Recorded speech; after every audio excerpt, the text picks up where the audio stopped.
I am going to tell you something that took me until I was 63 years old to understand. And I want to be honest with you about that number, 63, because I think it matters. I was not young when I figured this out. I had already spent 4 decades doing what I believed was the right thing. Saving carefully, working consistently, building toward a number that represented security, that represented the end of worry, that represented everything my father's generation called the reward for a life of responsible choices. I reached that number. I arrived at the place the plan was pointing toward. And then I discovered something that nobody in 40 years of financial planning conversations had ever told me directly. Arriving is not the same as being finished. I grew up in a household where the relationship with money was simple and clear. You earned it honestly, you spent it carefully, you saved what you could, and at the end of the working years, if you had done those things faithfully enough, the money would be there. That was the deal. My father believed in it completely. He worked the same job for 34 years, clocked in and clocked out with the same reliability the seasons arrived, and retired at 64 with a pension that covered the basics and a savings account that covered the rest. He was proud of that outcome. He had earned it on the terms he understood. I carried that framework into my own working life and I built on it. I went further than my father in terms of income, in terms of assets accumulated, in terms of the financial picture that existed when I finally stopped working. I had done more than the plan required. The accounts were solid. The house was paid. The Social Security check arrived with the reliability my father had always promised it would. I was, by any reasonable measure, financially secure. And within 18 months of stopping work, I felt something I was not prepared to feel. Not fear exactly. Something quieter than fear and in some ways more corrosive. A sense that the financial picture I had spent 40 years building was no longer growing. That it had a direction now, one direction, slowly downward, and that my relationship with money had permanently shifted from building to consuming. Every withdrawal felt different than any paycheck ever had. The paycheck was arriving, the withdrawal was departing. And departures, even planned ones, even responsible ones, produce a different sensation than arrivals when you have spent your entire adult life oriented toward accumulation. I did what most people do in that situation. I told myself it was an adjustment, that the feeling would normalize as the retirement settled into a rhythm. I filled the days with the things I had promised myself for years. More time with the grandchildren, projects around the house, mornings without an alarm, the slow coffee and the newspaper that work had never allowed. And those things were real and good and genuinely satisfying in ways I do not want to minimize. But something was also quietly leaving. Not the money and not yet in any alarming way. Something harder to name. The part of a person that thinks forward. That solves things. That builds. That creates something from nothing and watches it compound into something real. That part does not retire easily. I am not sure it retires at all. I think it only agrees to different terms. The moment of clarity came on an ordinary Tuesday morning. I was sitting at the kitchen table with the financial statements spread in front of me, something I did every few months to reassure myself that the picture was still intact. And the picture was intact. The numbers were where they were supposed to be. The withdrawals were sustainable. The projections looked reasonable across any timeline I was likely to be dealing with, and I looked at those numbers, those solid, sufficient, carefully constructed numbers. And I felt something that I can only describe as a specific kind of disappointment. Not because the numbers were wrong, because they were finished. There was nothing in them that was going to grow in any meaningful way. The account that had spent 40 years pointing upward was now pointing sideways, and would eventually, inevitably, point downward. I had built a floor, a good floor, a floor I was genuinely grateful for, but it was a floor, and I was standing on it. And above me, there was nothing that I was building toward anymore. That morning, I picked up the phone and called a man named Carl. Carl had been a client of mine 20 years earlier when I was still working. He had built a regional manufacturing business from a single workshop into something with 30 employees and a client list that included companies whose names you would recognize. He was in his mid-50s now, and the business had grown into complexity that required judgment. He told me he did not always trust his own team to provide. We had stayed in occasional contact over the years. Christmas cards, a lunch when our paths crossed, the kind of relationship that professional life produces and retirement slowly dissolves. I did not call Carl as a former colleague. I called him as someone who was available in a way I had not been for 40 years, and who had something he needed. I told him I had been thinking about the risk structure of businesses like his, and that I had noticed, from the outside, several patterns that tended to become expensive problems in the 5 to 7 year window he was currently in. I told him I thought we should sit down. He said yes before I finished the sentence. We met the following week. I spent 2 hours at his conference table looking at what he had built and telling him honestly what I saw. Not what he wanted to hear, what I actually saw, the gaps between what his insurance structure covered and the actual exposure his growth had created. The areas where the risk was concentrated in ways that a business at his stage of development could not afford.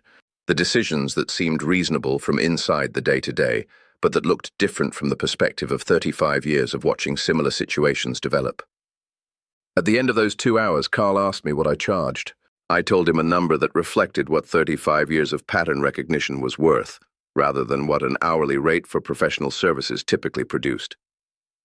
He wrote the check without hesitation, and on the drive home I felt something I had not felt in 18 months of retirement. I felt like I was building something again.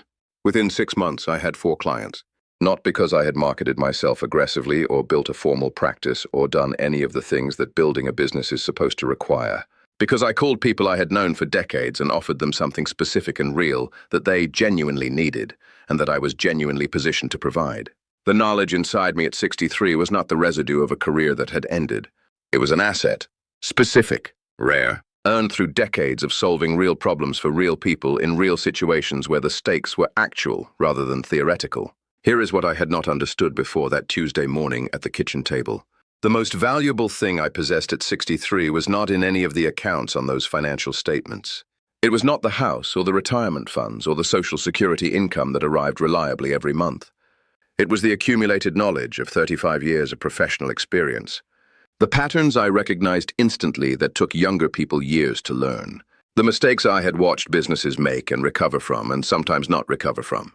The judgment that only comes from having been wrong enough times to understand precisely why and having been right enough times to know the difference.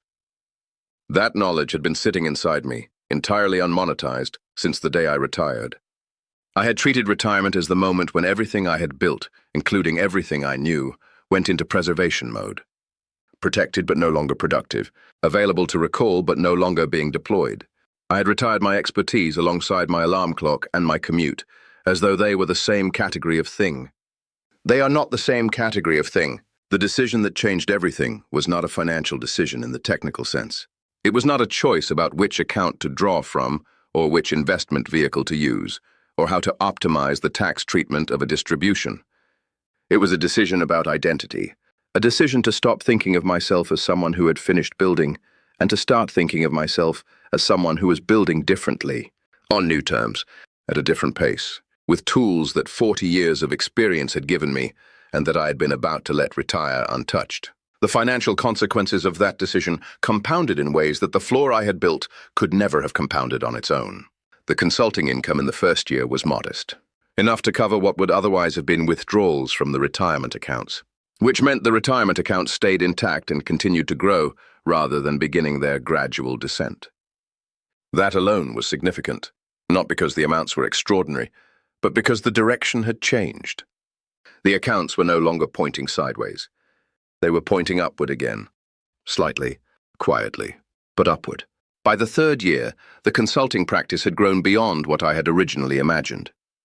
Not because I had expanded aggressively, because word travels among people who trust each other, and the people I had served well told other people, and the other people called.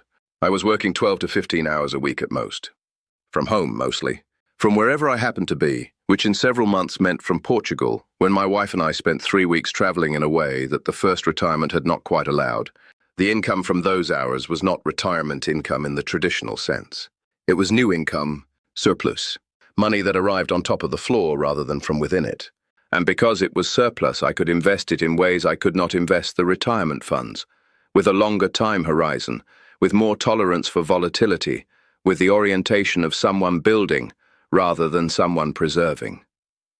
My net worth at 70 was higher than it had been at 62. Not marginally higher, meaningfully higher, the product of consulting income, of investments made from that income, of the compounding of those investments across 7 years of active building that I had almost never started. Not because of luck, not because of a dramatic market event that happened to favor my positions, Because of a decision I made on a Tuesday morning when the numbers were fine and I was disappointed anyway. I want to tell you what I think the real lesson is, because I have spent a lot of time thinking about it, and I do not think it is primarily about money. The lesson is about what happens to a person when they accept the story that their building years are behind them. When they agree, consciously or by default, that the role they are supposed to play from this point forward is the role of someone who maintains rather than creates, who preserves rather than grows, who protects what exists rather than adds to it. That agreement, which retirement culture reinforces constantly, which financial planning conversations almost universally assume, has a cost that goes well beyond the financial. It changes how a person moves through their days. It changes what they pay attention to. It changes the quality of the thinking they bring to their hours because the thinking is no longer building toward anything. The people I have watched age with the most vitality, financial vitality and every other kind, are almost universally people who never fully accepted that agreement, who found a version of building that matched the terms of the season they were in, who understood that building after 60 looks different from building at 35, but is not less real and is not less valuable and does not produce less meaningful results. The question I want to leave you with is the one I wish someone had placed in front of me before that Tuesday morning at the kitchen table. Not as a financial question, as a question about what you are still capable of producing and whether you are producing it. What do you know that other people are still trying to learn? What problems do you solve in an afternoon that would take someone without your experience a year to figure out? What patterns do you recognize immediately that are invisible to someone who has not spent decades watching the same situations develop in different forms? The answers to those questions are not the memories of a career that has ended. They are an asset that exists right now, and that the market will compensate meaningfully if you offer it on the right terms. Not the terms of employment that the first career required. Different terms, fewer hours, more autonomy. Compensation that reflects the value of the judgment rather than the cost of the time. I am past 65 now by a margin I do not take for granted. I know what the statistics say about men at this point in the journey, and I am not naive about what the years ahead likely involve. What I know with more certainty than I have ever known anything about money is this. The moment you decide your building years are finished, they are finished. The moment you decide there is still something to build, something always appears. Not always immediately, not always in the form you expected, but something appears. It appeared for me on a Tuesday morning when I picked up the phone and called Carl. It appeared in a coffee shop conversation and a 2-hour meeting at a conference table and a check written without hesitation, because what I had to offer was genuinely worth what I asked for it. The floor you have built is real, and it matters, and you should protect it carefully. But the floor was never supposed to be the whole story. It was supposed to be the foundation for whatever came next. The question is whether you are going to build on it or simply stand on it and watch it slowly settle. I know which one I chose, and I know what it produced, and I'm telling you this because nobody told me when I needed to hear it most, and I'm old enough now to understand that keeping useful things to yourself is its own kind of waste. Start building again. The terms are yours to set. The tools are already in your hands, and the market for what you know is larger and more willing to pay for it than you have ever been told to believe.